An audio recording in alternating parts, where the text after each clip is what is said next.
থেকে অ্যান্টিকোল এটা গঙ্গা জল? হ্যাঁ, এটা নোংরা জল। অ্যান্টি ব্যাকটেরিয়া চলে যাবে।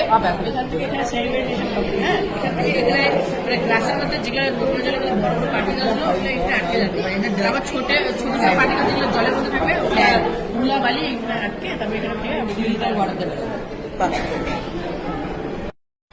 বডি পার্টস, এটা এটা লাংস আর এটা হলো body parts. Body part. Firstly হয় লাংস।